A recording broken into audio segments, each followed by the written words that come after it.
So, well, I have it, but it's, remember yesterday was telling me in my Google Docs, it's not this, I don't know.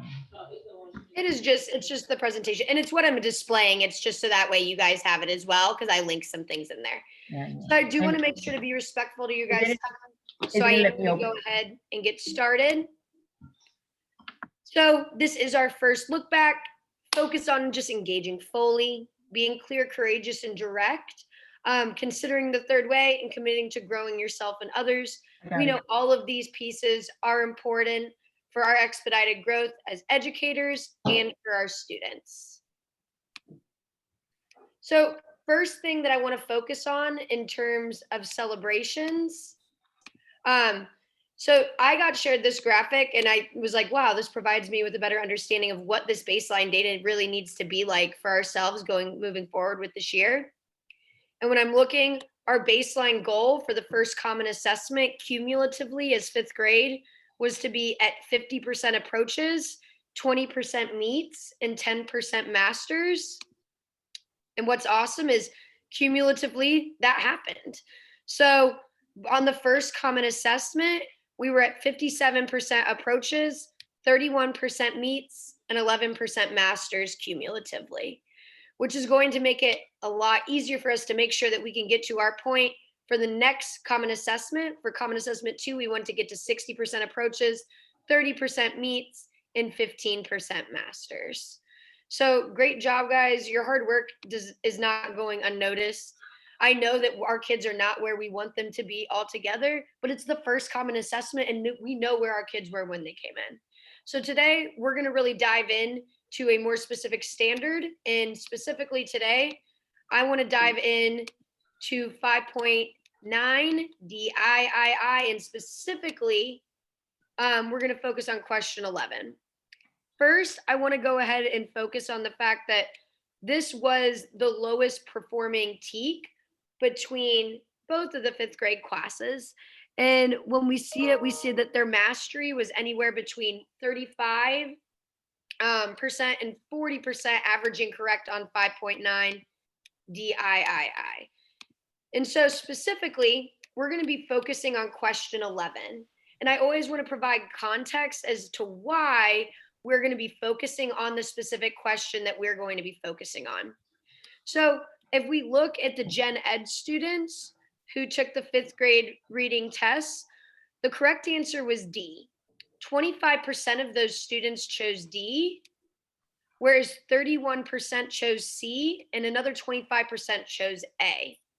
So more students chose the misconception of C, and the same amount of students chose A as the correct answer of D. When we look at 5th grade bilingual, it was also question 11 for 5.9 DIII, where it was 31% of students chose the correct answer of B, but there were a lot of misconceptions in choosing A with 28% and C. So when we're focusing on this, we're going to be zeroing in our focus for look back today on question 11 specifically from the first 6 weeks common assessment. So the first thing that we're going to be doing is we're going to analyze question 11 on the first 6 weeks common assessment. And I'm going to have you guys take 1 minute to silently reflect and write down before we open the no-show for question 11. What should a student be able to know or show, or what should they be able to do or show in order to demonstrate mastery? I'm going to set the timer for 1 minute.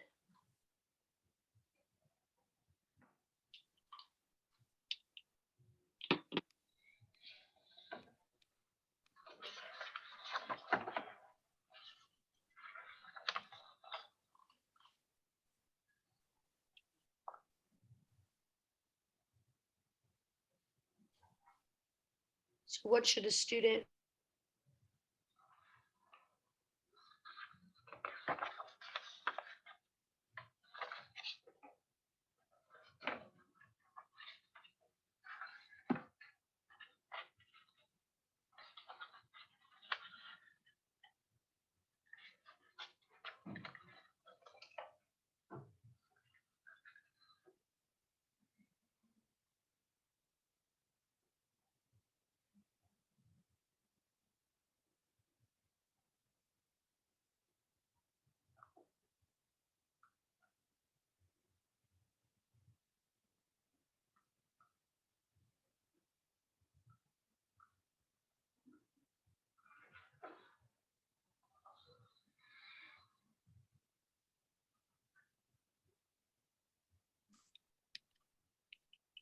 My internet went out for a moment, but right in time for us to bring it all back together.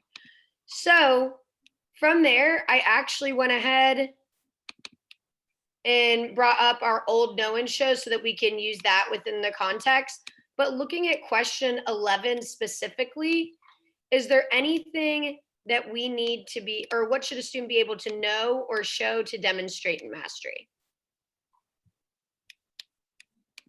So they should be able to know what the question asks. Can you hear me? Can I, you want me to go mute? Did they hear me? I'm gonna. Okay, can you hear me? Yes. Okay. So yeah, they should be able to know and understand the question. So they should be able to show that they've broken down that question, to know that they're looking for an organizational pattern. They have to know though that academic vocabulary of the organizational patterns. They need to know, one, that their evidence is going to be in paragraph 3. So when I say understand the question, they need to know that they actually gave them like almost a cheat sheet, and that is going to be in paragraph 3. And they need to be able to use process of elimination or show that they use process of elimination. They should know how to recognize organizational by looking at the keywords or transition words. I think we might have included that last time. I don't know. I went ahead and I just tried to make sure to jot down what you said to make sure that I added that within context to that, because I know we had a lot of these things. But I think that one thing is breaking down the question to identify the organizational pattern.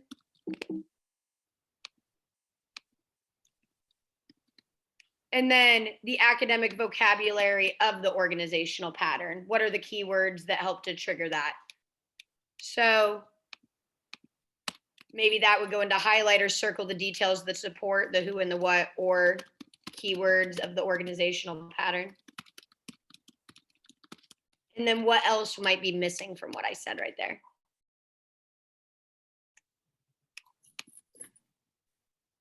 I think you kind of almost have to be able to look, and you can tell me if this makes sense or not, but you almost have to be able to look at the author's purpose too, because it asks you why the author, or how does the author organize it. So you have to be able to understand why the author wrote the way that they did. Does that make sense? Yeah. Okay. Because that can influence their ability to break down the question based off of their understanding. Right. So I want us to go ahead and look at the no-show and what I wrote out that's projected on the screen. Is there anything that's missing at this point in time based off of what we discussed? I went ahead and bolded what you had said.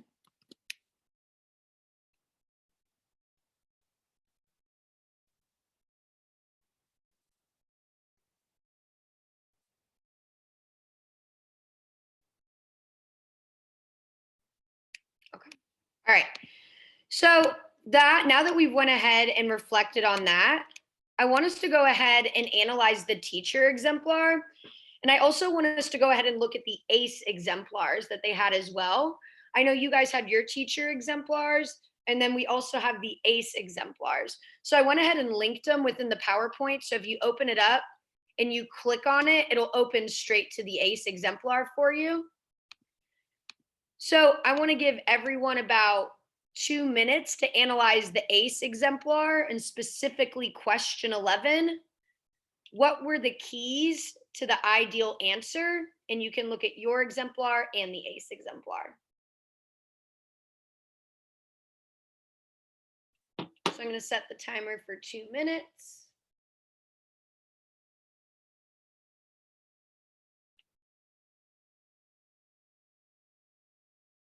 So analyzing the teacher exemplar and the ACE exemplars. What were the keys to an ideal answer that we see?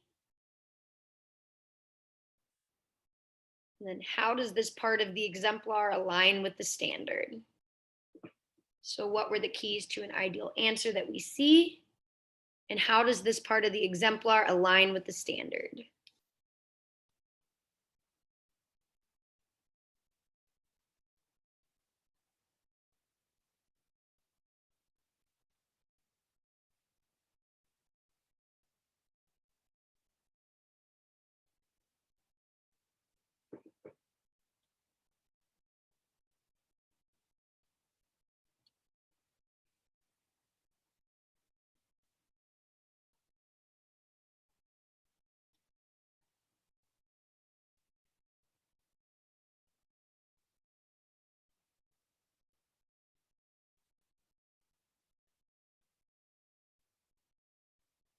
about 45 seconds left to analyze the exemplar, identify what are the keys to an ideal answer, and how does this part of the exemplar align with the standard?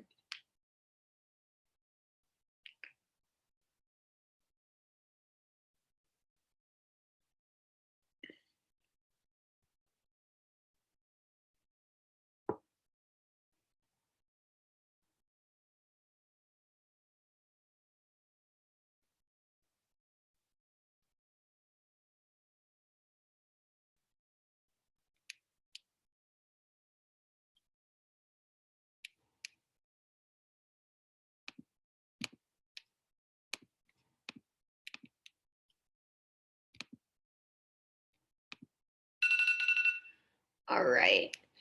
So from there, what were the keys to an ideal answer?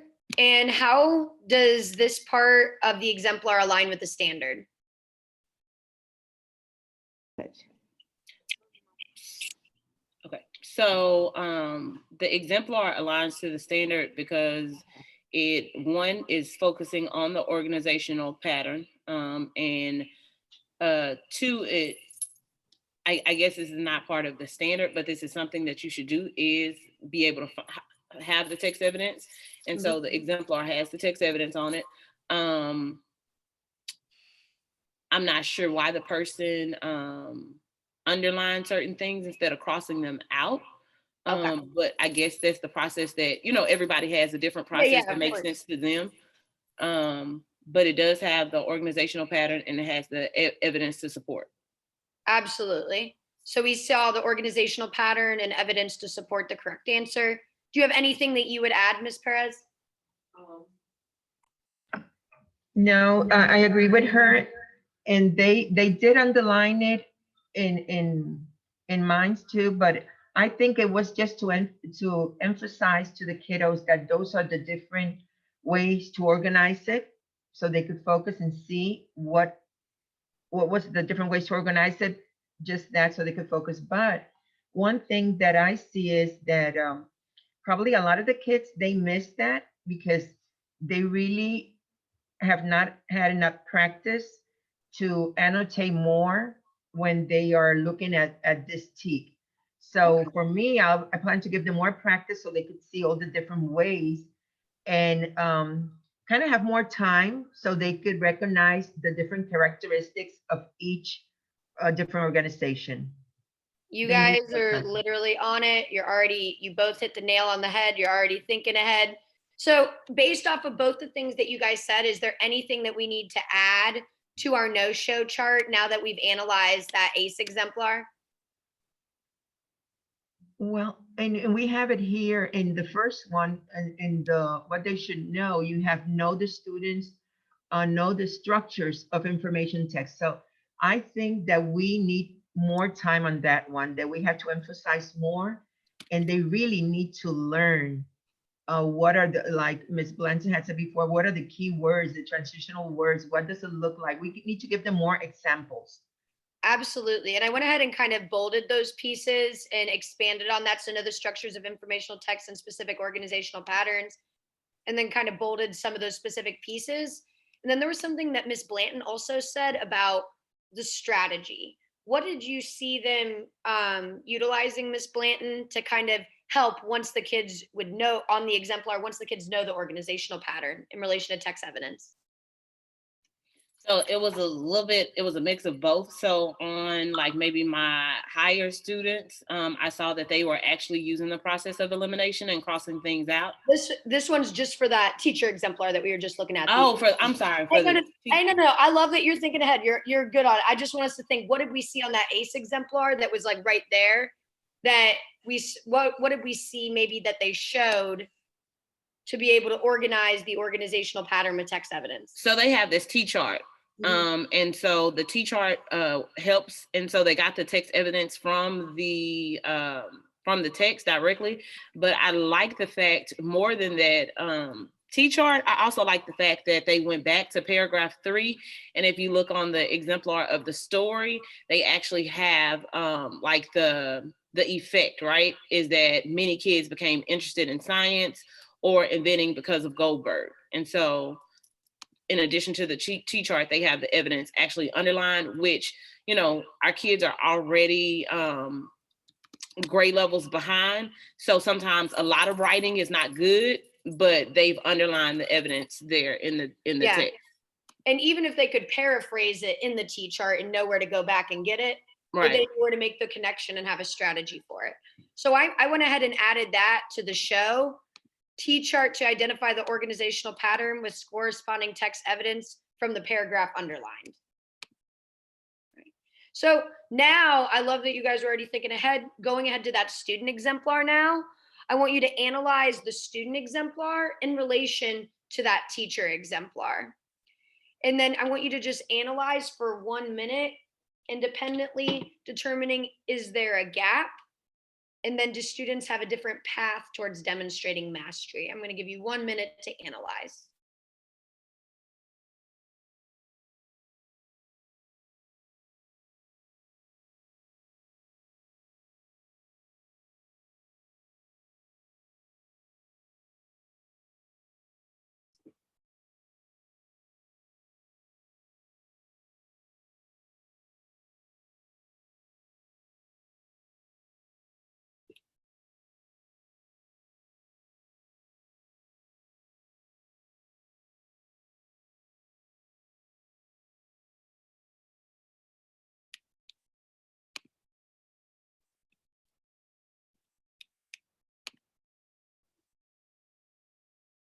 About 15 seconds to just kind of analyze and see, is there a gap between that teacher exemplar and the student exemplar?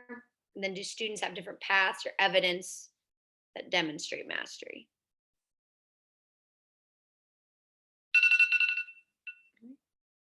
Going ahead and bringing it back, do we see a gap?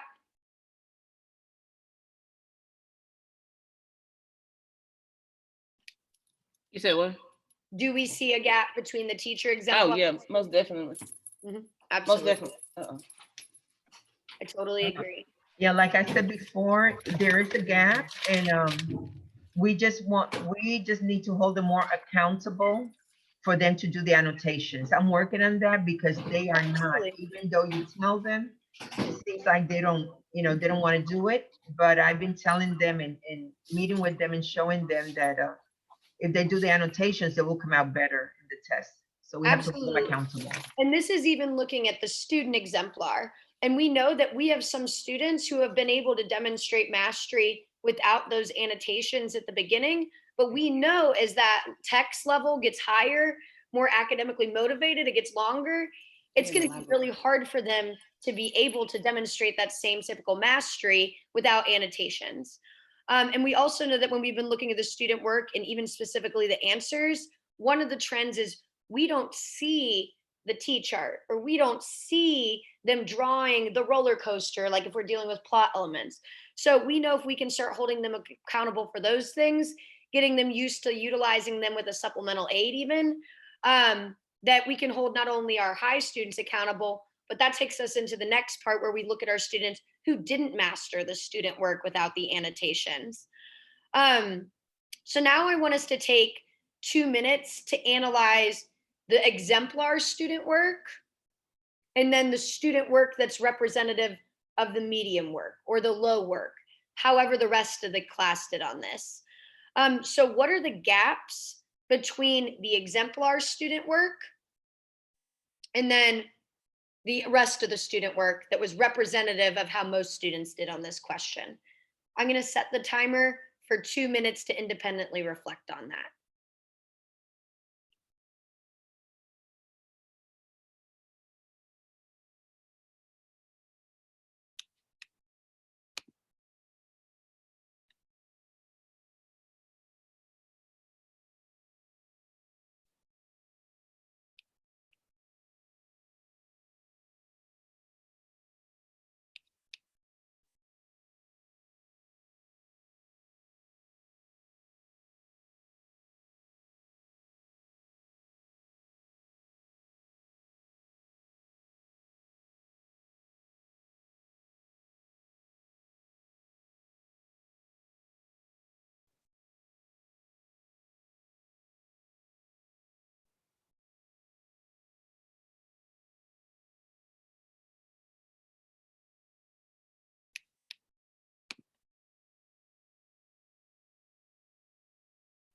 about 1 minute left to analyze the student exemplar in relation to the representative student work.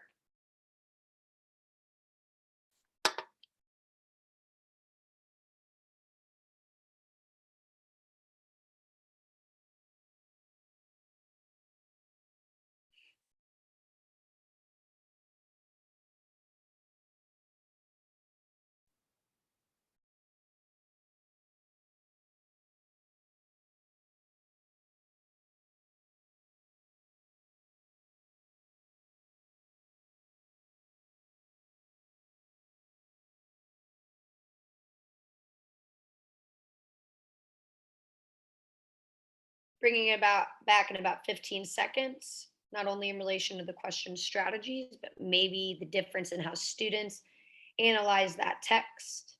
Bringing it back in 5 seconds.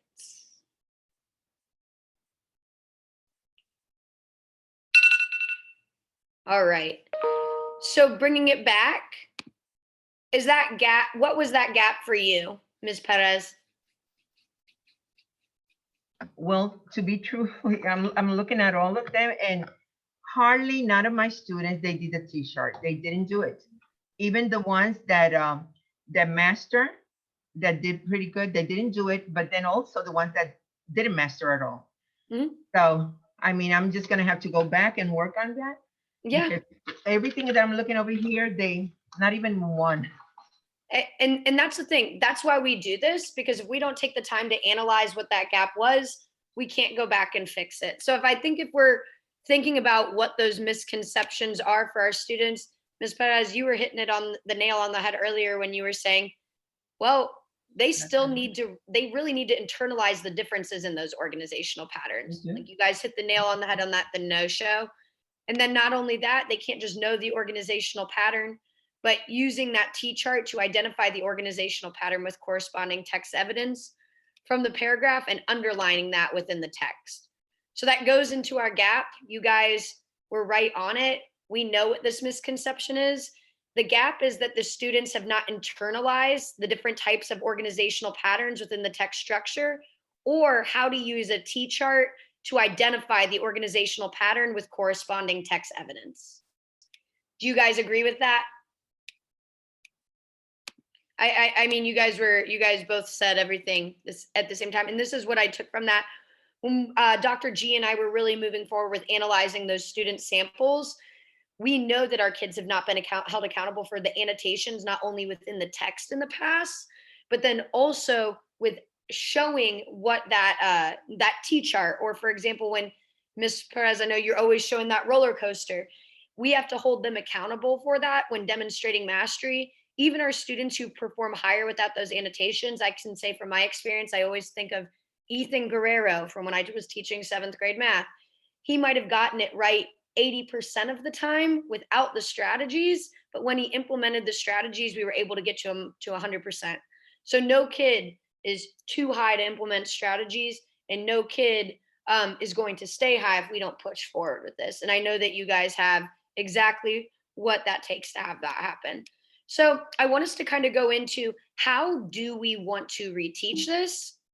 If we want to address the gap of making sure kids internalize the different types of organizational patterns within the text structure, and use the T-chart to identify the pattern with corresponding text evidence, would we want to use modeling or guided discourse? Would we want to use modeling or guided discourse? Modeling, as we know, is the instructional strategy in which the teacher demonstrates a new concept or approach to learning to students by observing, and it's for all students. And then show call, is what runs guided discourse, and it involves taking students' written work and displaying it to the class, and then you use that work to lead the students through discussion. So what do you guys, I see Ms. Blanton, do you already think you know which one you want to utilize? Yeah, I'm definitely going to start off with modeling, just because I've taught them how to find the evidence, but I didn't use the T-chart. So I think sometimes when I'm doing my exemplar, like I'm just now seeing the ACE exemplar, but when I'm doing my exemplar, I'm thinking in the mindset of the scholar in regards to finding evidence, but I didn't think about having like the T-chart, right? So I'm going to model for them how to find the T-chart, but I'm also going to use show call and as I'm aggressive monitoring, like putting it on the screen. And I'm going to use not just exemplar examples. I'm going to look at examples from scholars to say, okay, well, what did they miss? Okay, why is that important that they missed it? So I'm going to use a little bit of both. Like in my I do, I'm going to model, but then in the we do, I'm going to use show call. Absolutely. You're completely on it. And I know that this is something we know our kids didn't get enough time with this. We also know, I mean, and like I've said, this is my first time to ACE. So there's things that I find later and later. And because I am still learning the roundabouts, but I want to make sure before you guys leave today that you guys have all the exemplars that we have available. So I'll send the link in the chat to where all those are in case you don't know where they are. But just that was an awesome answer. Do you have anything to add to that, Ms. Perez? Yes. What I wanted to add, I'm going to do the same. First, I'm going to start modeling and then do the show code. But I also would like to have the different types of organizational patterns and have them compare and contrast them so they could see it. I want them to look. What does it look like or not? Why is this not it? You know, just having different pieces so they could really be able to know. So I'm going to have them compare and contrast the different organizational patterns. Absolutely. And I think that that's really important before even going into the modeling of how to utilize the T-chart, reinforcing the differentiation between the different types of organizational patterns so that we're reinforcing that. Because we know that the repetition of being able to compare and contrast those pieces, that's what's going to be able to help them internalize. Definitely. So I want to have us, as we know, we love to go into our modeling and reteaches. And so I want to give you some time. You guys already seem like you have a great idea of what you want this to look like. We know that we're going to start with the model. So I'm going to give us 7 minutes right now to kind of script your model and what that would look like. And then I will do the same. So that way I can compare and conserve to that. And then I want us to go ahead and go into a little practice for whoever who's willing and feeling confident with that particular piece. So I'm going to give us 7 minutes right now to just go ahead and write out our script for how we would reteach this. And then we'll do a little bit of modeling, provide some feedback, and then figure out how we'll move forward from there.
Have about 5 minutes left.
About 3 minutes left.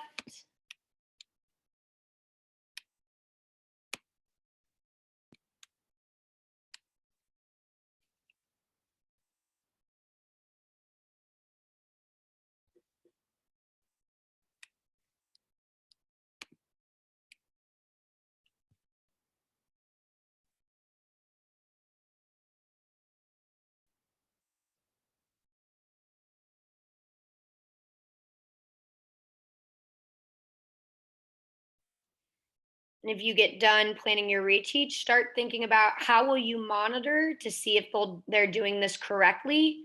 What laps would you name?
One minute left to prepare your script for the think aloud, what questions you will ask. If you have time, trying to start thinking about what laps will you develop to make sure students are doing this correctly.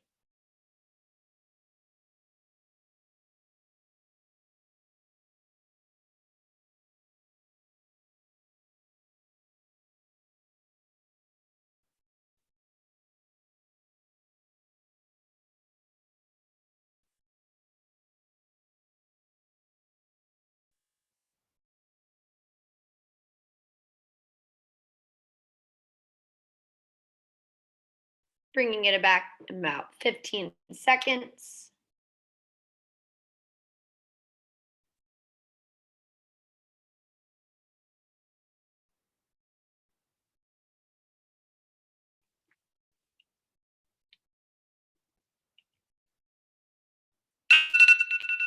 All right.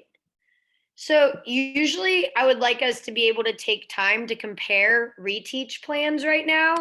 I know that I can't do that because I'm not in the same place as you. So I kind of focused on what steps could be utilized. And then I'm going to give you a moment to compare your reteach plans with one another. But when I was going through this, I was thinking about, I would identify the genre. And I was just thinking about when I was looking at the assessment, we saw literary nonfiction. From there, I would go in and introduce the 5 different organizational patterns, or reintroduce, doing what Ms. Perez said and really comparing and contrasting all of them, helping them to differentiate between them, going in and having them read a text, read a problem and answer choice, reread the text, complete a T-chart for each answer choice, identifying the organizational pattern and finding evidence from the text for the correct answer. And then I would utilize these to help enforce the laps that I would utilize to hold students accountable. So I want to also give you guys 1 minute before we have one person go in and model, to go ahead and compare your reteach plans. So I know that you guys have your masks on. If you guys want to compare your reteach plans, I will give you guys 1 minute to do so.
All right, go ahead and bringing it back together for a quick model, wrapping that up.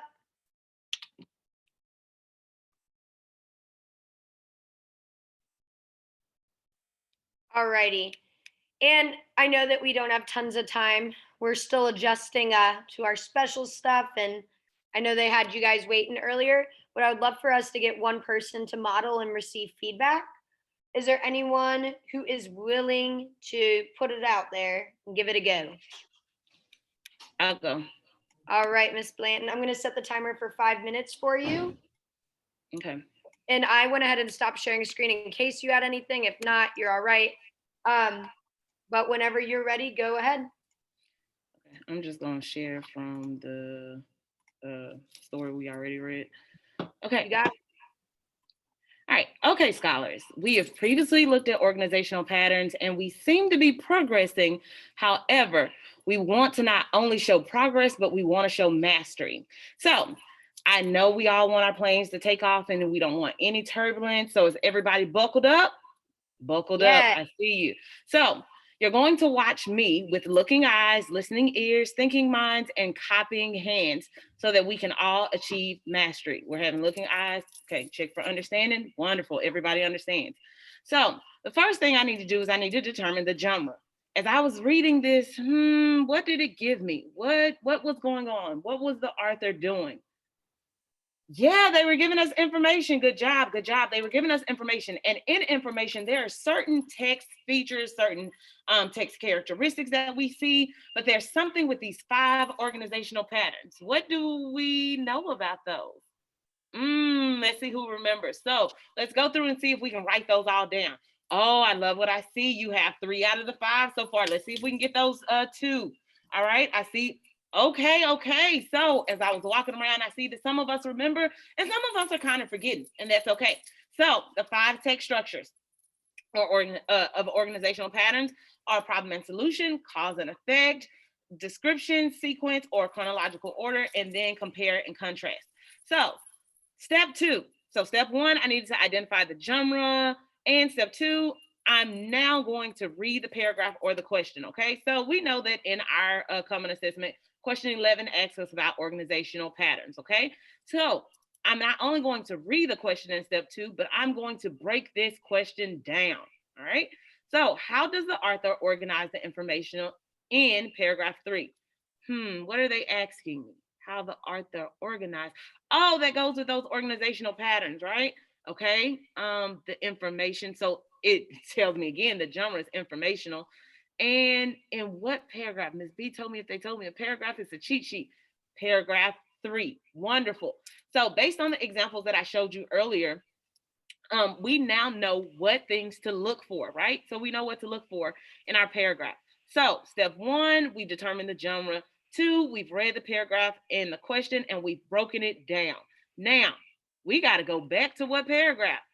Paragraph 3. So now I'm going to go back to paragraph 3. I'm going to read paragraph 3 and I'm going to ask myself, what words were used in paragraph 3? Let me see. Goldberg started out. Okay, so he started out. He is perhaps the most famous. The fictional character was an inventor.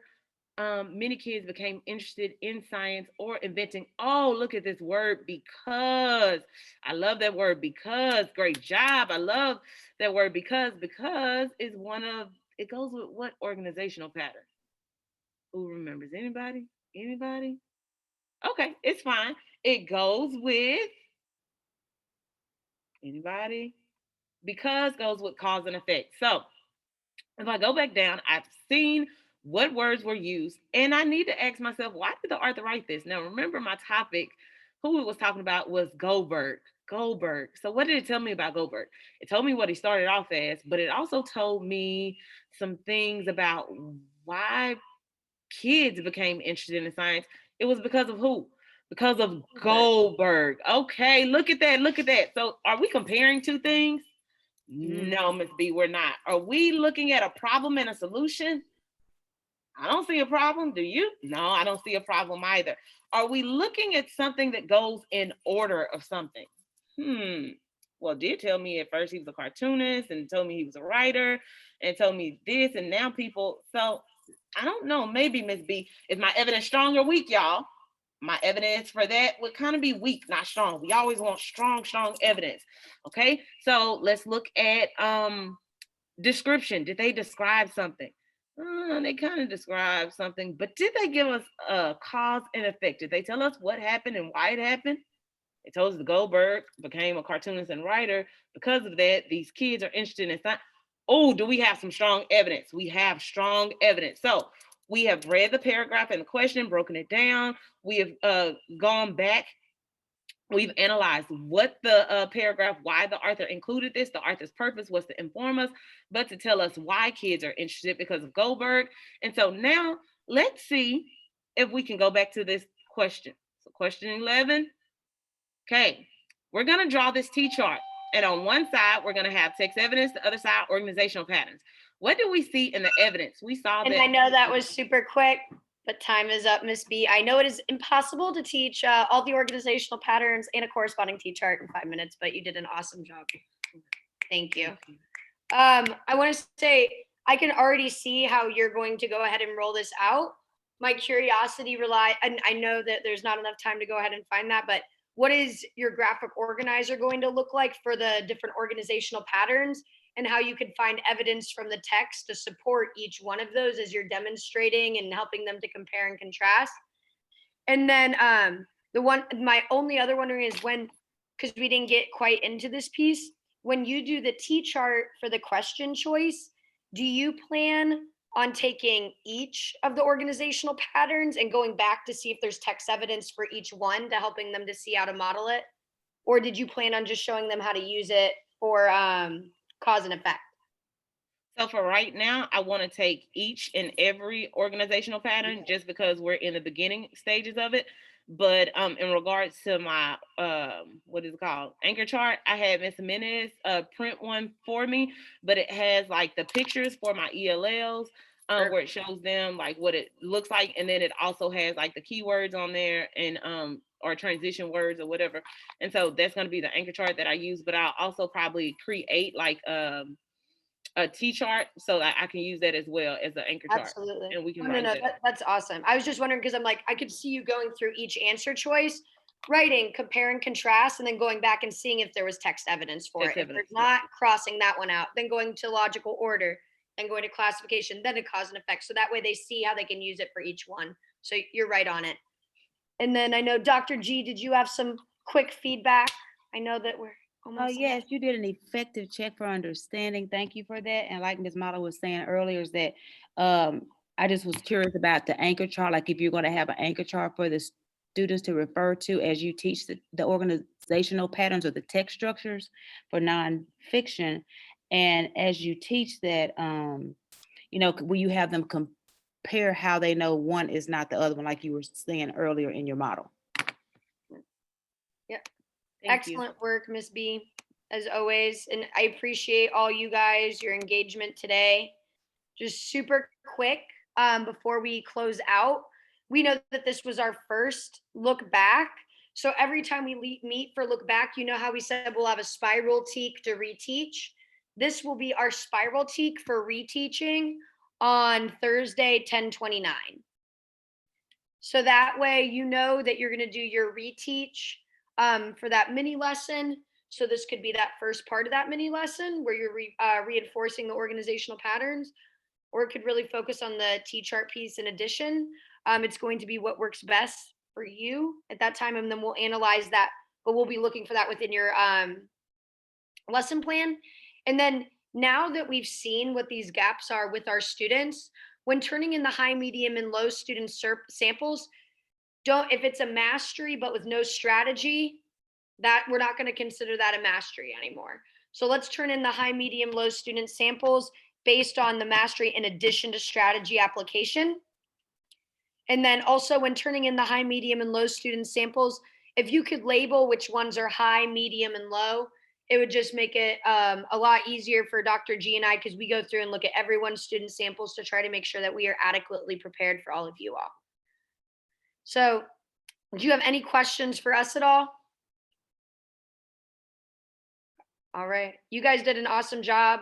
Thank you for your engagement, the effort that you guys are always putting in. you guys were on top of that gap before we even had to dive into it. And I know that you're going to reteach with intentionality, and then we'll definitely get to that 60, 30, and 20 for the next common assessment. So thank you for all you do, and let me know if there's anything else you need. I know you got to go get your kids, so I don't want to hold you anymore. Thank you guys. Have a great day.